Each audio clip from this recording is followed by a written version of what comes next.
envision a lot of very important changes after COVID. I think that this experience is awakening a lot of people, awakening to the realization that we have been living our lives, not so much personally, but collectively, in a way that does not display the requisite reverence for the planet or for people or for animals. And this is unsustainable. You know, I've often felt about the word unsustainable that it's not quite ugly enough. Unsustainable means unsurvivable. It means it cannot continue this way. And there are, in fact, quite a few areas, not just the area of infectious disease, where we have been skating on very thin ice. We're also skating on very thin ice when it comes to nuclear power, and we're skating on very thin ice when it comes to environmental issues, environmental policies, climate change, etc. So what we are getting with the pandemic is a taste of what it looks like when we hit a wall, when there's a big crash, when the whole system as we know it fails us. Here in the United States, it was unavoidable that the virus got here, but our entire economic and political and healthcare system was not only not set up to handle a kind of collective crisis like this, but even the way we have continued to deal with the crisis is such that we have done more to protect the short-term profits of huge corporate interests than to serve the humanitarian interests of the vast majority of people. I see this changing on the other side of this, and the alternative to that changing is very dark. There have been some seriously dangerous forces that have been unleashed in this country in the last few years. They were always there: racism, anti-Semitism, homophobia, xenophobia. But they've been unleashed in a whole new way, and from the highest places in our government. So what changes do I see? The changes that will happen because enough people awaken and realize that our generation is called. Just as Franklin Roosevelt said that his generation, after their attack on Pearl Harbor, a generation of Americans knew that, as Roosevelt said, they had a rendezvous with destiny.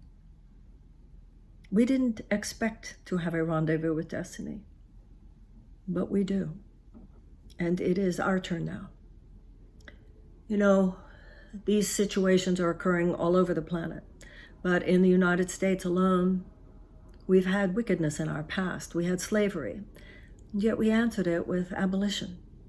We had the institutionalized oppression of women, and yet we answered that with the women's suffragette movement, the passage of the 19th Amendment that gave women the right to vote.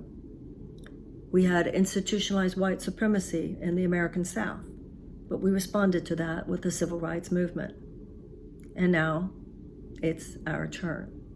And that's what I foresee on the other side of this. People acting in alignment with the realizations that we're having right now.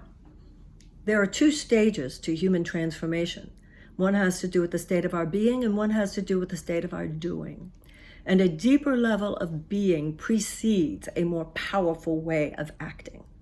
And what's happening right now is spiritual activism, intellectual activism, psychological activism, emotional activism. What happens when people grow up in a way, stop dissociating, distracting ourselves from things that are extremely important.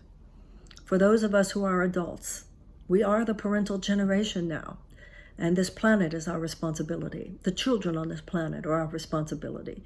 The environment is our responsibility. The animals are our responsibility. And each and every one of us, we are here to love each other or we're not. And lovelessness is powerful. We talk about how powerful love is. Lovelessness is powerful too.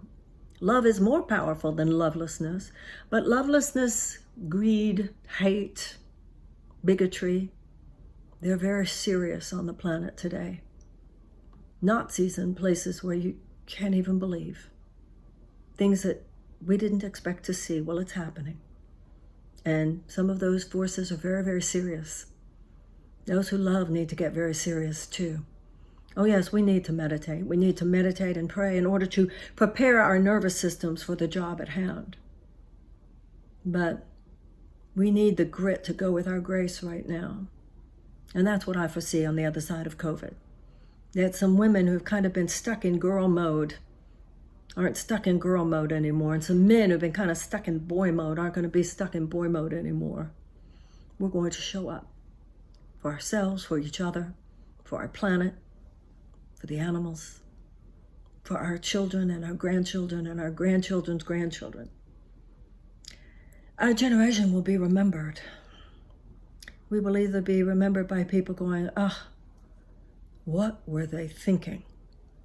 Or we will be remembered with gratitude and praise.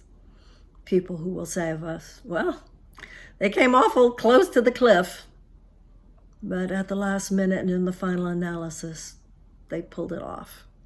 They woke up. They acted in time. That's what I foresee. We're going to act in time.